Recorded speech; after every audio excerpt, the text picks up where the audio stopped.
What is up, everyone? Welcome back to the channel. Today we're gonna go through part 2 of the Good Fight, which is the tournament that I did earlier this year for Jiu Jitsu. But we're going to go into the no-gi matches, and some of these were insane. Let's get into this. Also, if I clear my throat or sound off, I just got over a cold.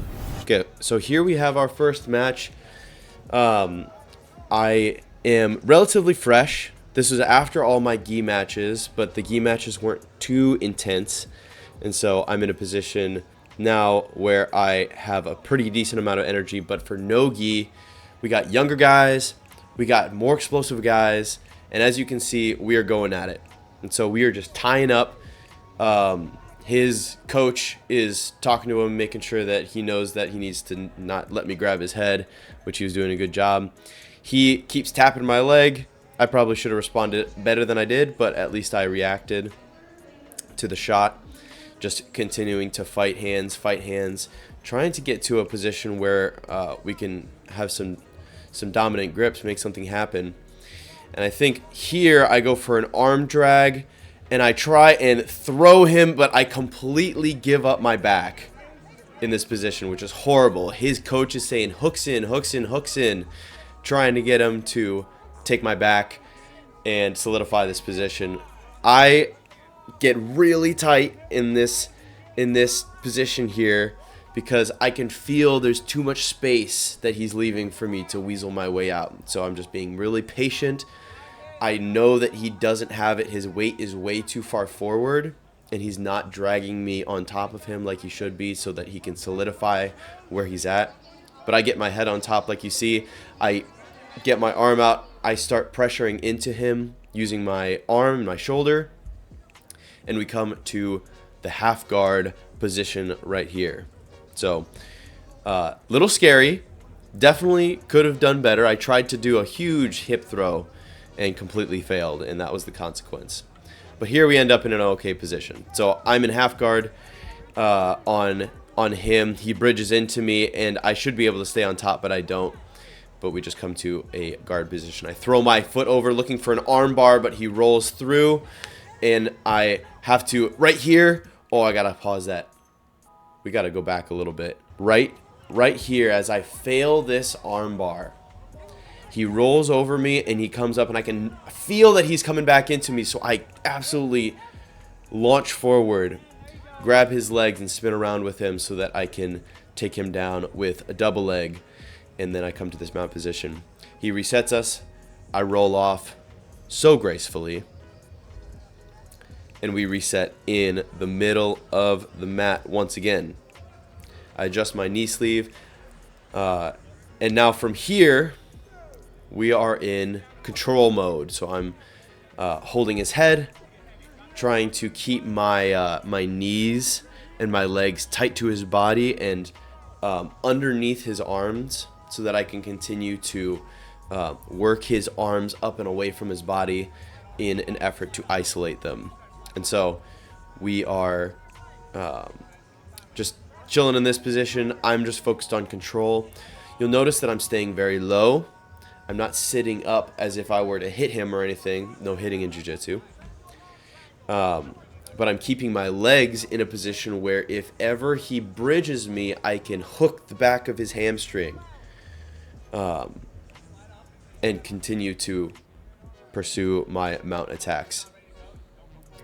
So you can see that I'm just continuing to hook, continuing to staple his hip to the mat using my own hip and driving through that. So here he's coming underneath. He's looking to link up his hands so that he can break my right arm down, which is not a huge deal for me. I'm still in a fantastic position. And so his coaches there, I check to see if a certain submission is legal, and it is. And so I kind of shoot for it a little bit just to like make him aware that I have that ability. But just continuing to stay mounted on him. He's got his right arm in my hip, which is not great. He's able to make some space. But here he bridges, hard, hard, hard. I control his left arm and I throw my leg over the top for the triangle choke. Here I am locked in, and I hook his leg so that he's not able to stack into me, but I cannot finish it before we run out of bounds. So he doesn't tap there, actually. I almost had him. I would have had him if there was more mat space. But instead we have to restart. And so the ref in this position was like, hey man, I can't give you the triangle as deep as you had it. And I was like, nah, that's cool, whatever. I was really fine with it. But right here, I know that he's going to posture hard away from me. And so, especially when the ref gives him just my ankles locked. So I shoot my left arm up, I sink that triangle really quick, I underhook the leg and I sweep him, and I absolutely gas the squeeze between my legs and the bringing of my heels back to solidify that choke, and I get the tap. So, really high-paced round, definitely a different speed than I was accustomed to with my gi matches earlier that day. What's coming next is one of the hardest matches that I have ever had, ever. So let's get into that one. So this guy comes in really fast, pulls this half guard, and then immediately is starting to get to a position where he's threatening a triangle choke, and so I'm unable to maintain the top position. He's very strong, very fast. He passes my guard to side control immediately. Come to think of it, maybe I should stop letting these guys get to a dominant position so fast and just, you know, let them do their thing, but whatever. He tries to mount me by bringing his leg over the top, but he leaves way too much space, and I'm able to capitalize by bringing my butterfly hooks inside. Butterfly hooks are where my shins are on the inside of his thighs, and I'm able to elevate, I'm able to push away. He is continuing to pressure into me. He has a very strong base in this position, and I'm trying to keep his weight forward so that I have the opportunity to sweep him. I opt instead to go for the full guard. I'm continuing to link my arms, trying to bring him close to me, because what I don't want him to do is for him to posture, and separate my feet so that he can break my guard and pass. So I'm just controlling him, seeing what he gives me. Excuse me. So he's still loaded very forward on me, which is fine. It's not really a problem for me, but I also am unable to do anything when he's pressuring into me so hard. I need to dish my hips out, try for something else, but still just keeping his posture down. I throw out this triangle because he tucks his elbow too far. I'm grabbing my shin similar to the last match, trying to pull that in, but I'll pause it really quick. The reason that I fail this triangle is because of the posture game.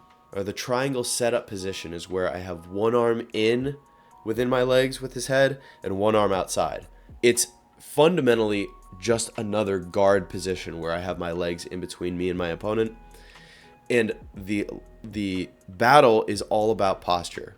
And so if the top person, like he was just able to do, is able to posture, then he's able to put a lot of stress on my feet being locked together. And I have to do a lot of work to try and bring him back down to finish the choke. So let's continue. So here he gets his posture really high and I'm not able to break him down. And so I go for an arm bar, but I don't get my leg over his face. And he spins around to not quite a back control position because I'm turtled, but he was very strong and very flexible. And so he sinks his hooks in on both sides and flattens me out. And he gets, oh my goodness, guys, he gets a rear naked choke so locked in, I thought I was done. He gets his hooks in, he's flattening me out, he's got the full rear naked choke in, and my only hope in this position, you can see it right here. You can see my arms up. He's got a full rear naked choke all locked in. The only thing that I can do in this position to not get submitted is I grab his fingers of his supporting hand that's behind my head or almost behind my head, and I peel it away. We'll continue the video right here and I'll explain. I peel his hand away so that it's no longer supporting his choking arm, and then I can fight the choking arm. But for like at least 10 seconds or 15 seconds there, he is fully choking me. I can't breathe. There's no blood going to my head. I try and get away from him here, but he has a very tight lock on my body with the body triangle. And in this position, the ref has to stop the match, because during that rear naked choke, it was so tight that I busted both of my nostrils. Both of my nostrils started bleeding at the same time. And so the ref saw that and had to stop the fight. So I go get patched up. I shove 2 pieces of gauze up into my nostrils because both of them are bleeding. We have to keep continuing the match. So from this position where we start again, he still gets the back control because we restart in the position that we had to break, but I'm able to get my shoulders to the floor and come to this mount position. I cannot breathe out of my nose right now. I have 2 pieces of gauze shoved up into my nose, and all I can do is mouth breathe. And so this was super, super exhausting for me. But I feel much more comfortable in the mount position than I do the back position. Here he's trying to like wrestle my arms up, but he opens his leg in a very strange way, his left leg, and I'm able to insert my right knee in the crook of his left knee. And now I'm just holding his leg, and I use my other foot to come around and peel his leg. Look how flexible this guy is. Ridiculous. But using that, I was able to make enough space to kind of kip my hips in, and we come to, again, this butterfly guard position. But that is a prime case actually just now of why it's so dangerous to have butterfly hooks for the top person. If the bottom person has butterfly hooks, you have to be very careful of your your upper body control. So here he just lets me step around his guard. Not sure what his plan was. I plant my right hand in the mat so that he can't bring his guard back. There, he almost had me, but I was able to kind of maneuver my hips a little bit and stay on the top. But here I am very tired.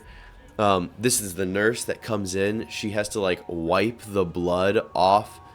Don't look at that. That was disgusting. I just put the gauze that was on the mat back in my nose. We're not going to talk about it. But yeah, guys, I could not breathe at all. It was super tiring. And this is we're not even halfway through this match. So we get back on here. I'm able to solidify this position. The rule set for this competition was 6 minutes. It was a submission only competition. And so we have 6 minutes to submit each other, and if we don't, we go to overtime rounds. And I'll get into that a little bit later, but we end up going the distance for the 6 minutes in the standard round, and then we go for another probably 10 minutes of rolling, something like that. We'll get into that. Here he pushes into me, he bridges into me, and gives me the opportunity to slide my leg across. And so now in the mount position, I've got his left arm up, but I do something that my coach was trying to tell me to do, but I do it improperly. I try and put my feet on the inside so that I can drive further up, but I'm not very familiar with that position, and I lost it. So here he comes to a triangle attempt, but I shelf his left foot so that he can't bring it over and lock the triangle on my right side. So you see me just continuing to post and push that leg down, and the ref stops it for the 6 minutes of the standard round. So at this point, I am beat. I go get another piece of gauze because that one keeps flying out. So this is the first overtime round, and the way the overtime round works is that we get to start in a dominant position and then we switch. And so if I'm able to escape his back control and then I'm able to submit him when I have his back, then I win.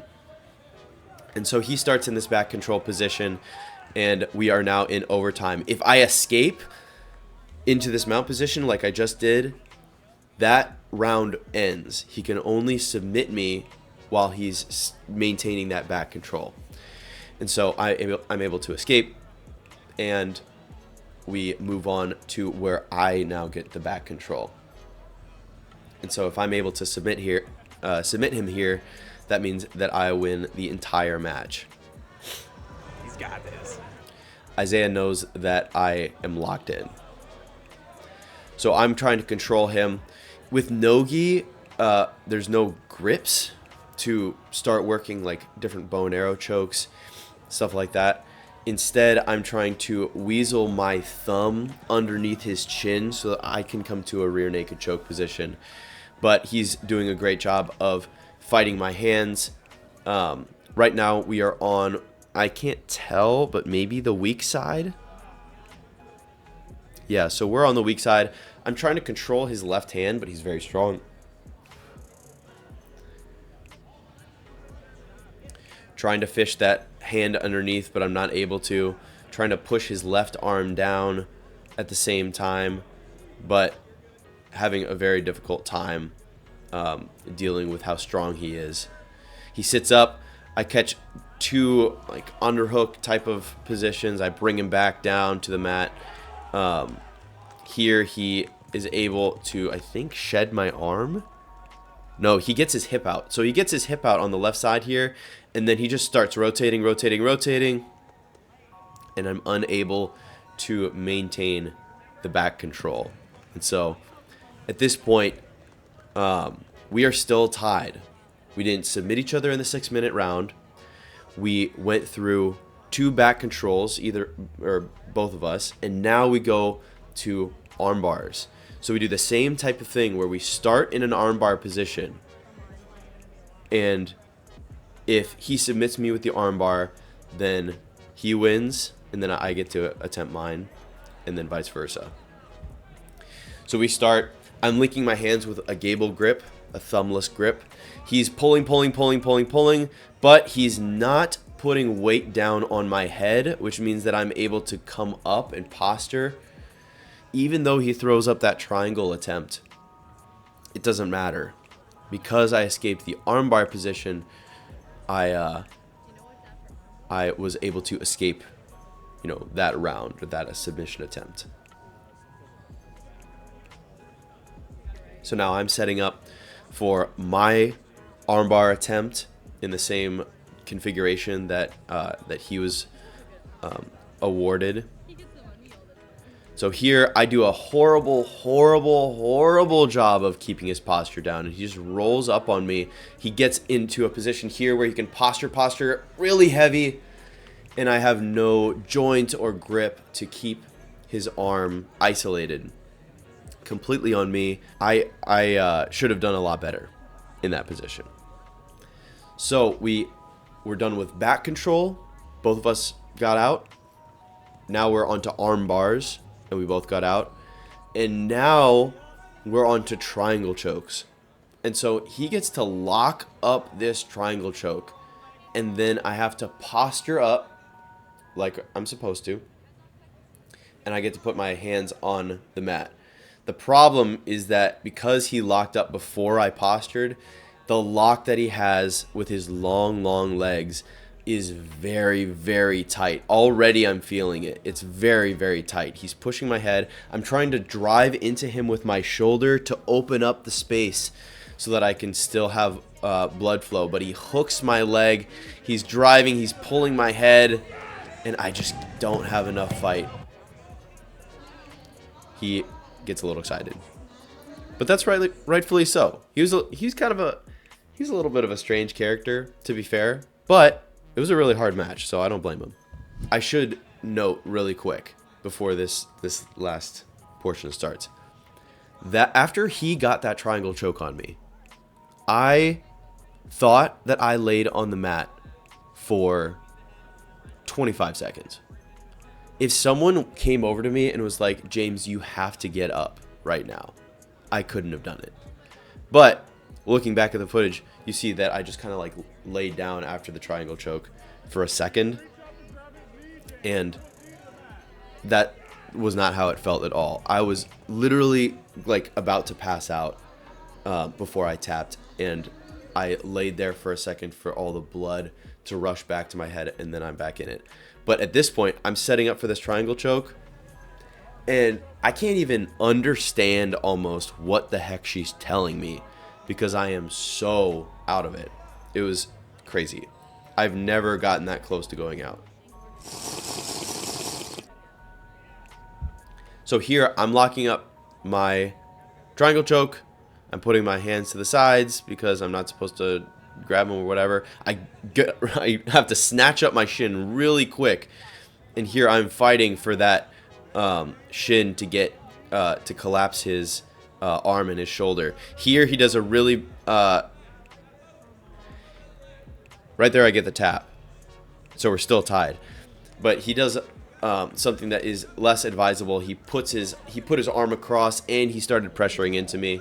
I was able to underhook the leg similar to that first match and get the tap. Here, the last overtime round is takedowns. If I can take him down and hold him on the ground for 3 seconds, I win. And mind you, we have been rolling for, I don't even know, you guys could probably check me, like 12, 15 minutes of rolling with this guy, high intensity. And so now I am just gassed, but I know that I have to do something. So I fake high, I shoot in for a double leg. He tries to squirm, he tries to push away, but the 3 seconds elapses and I win the match. And so at this point, I am as tired as I have ever been in my entire life. We dap each other up because he was a hell of a competitor. Oh my goodness. That match, one of the hardest matches, if not the hardest match I've ever done. So then we move on to the finals. This is, if I win this match, then I get gold in no-gi, as well as the gi match that I got as well. And so let's get into that. So this guy was from the same gym as the first no-gi match that I had, and they focused a lot on wrestling, apparently. So now we're just back to this hand fighting game. We're trying to establish dominant grips.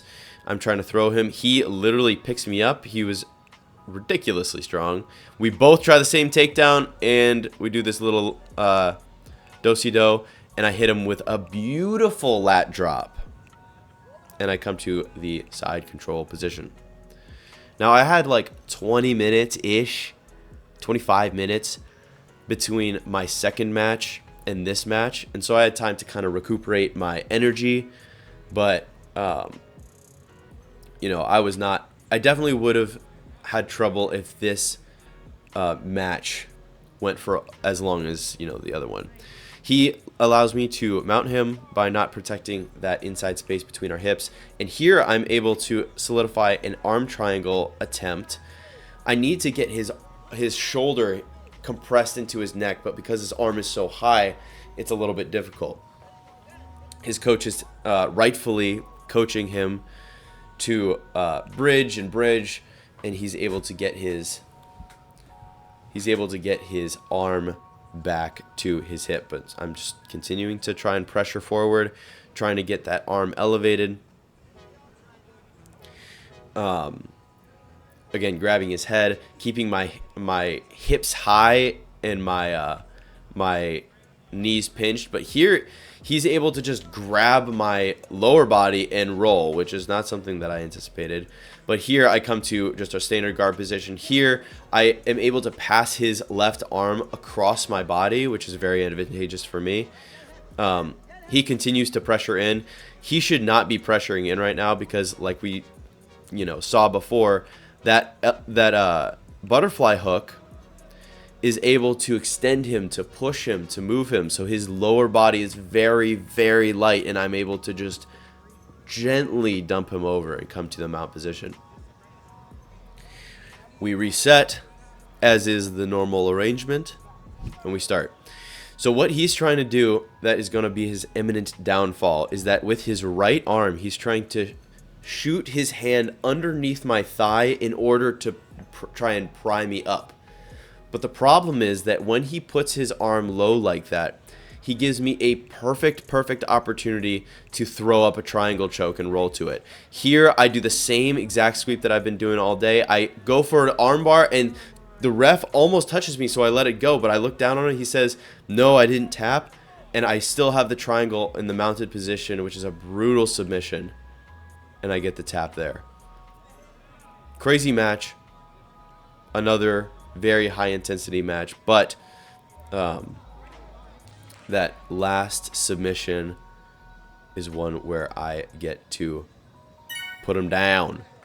And so there you go, guys. Out of the 5 matches that I had that day, 2 for gi, 3 for no gi, along with a crazy no gi match, I was able to take home the W and 2 gold medals in the 170 to 185 weight class.